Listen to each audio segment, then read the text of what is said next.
اليوم 11/10/2014. هذا بالصوابر.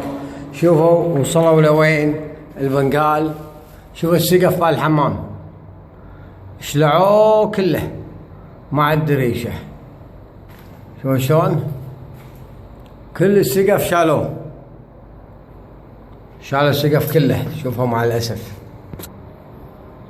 هذا الحمام الثاني. شوفوا شلون هذا الحمام الثاني. شو سووا؟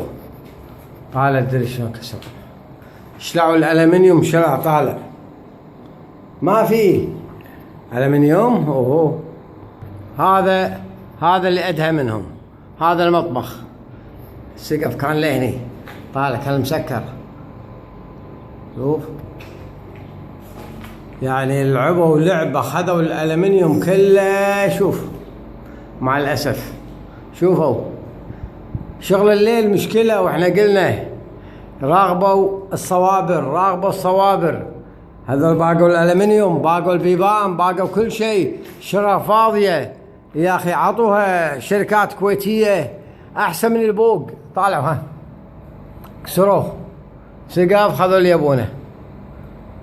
هذا بالصوابر. شوف الدرايش، شوف الباب شلعوه. والله يبوه أيجوج وماجوج. طالع بيبان، طالع الدرايش شالوها، حتى الرخام شالوه.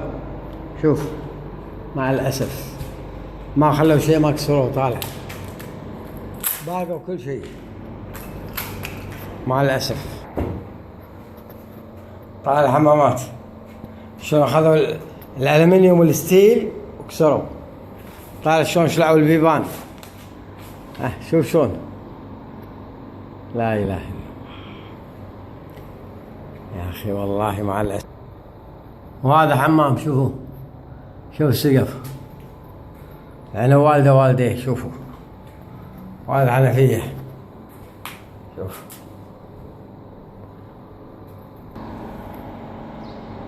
هي كل هالشغل تشوفونها كلها بنقال ساكنينها بطرق غير رسمية وغير قانونية، فاضية يسكنون يأجرون. يعني احنا من نتكلم ونقول تقولون والله خبيتونا بداعش وداعش. والله احنا داعش عندنا موجودين كامل بنقال. هذول داعش اللي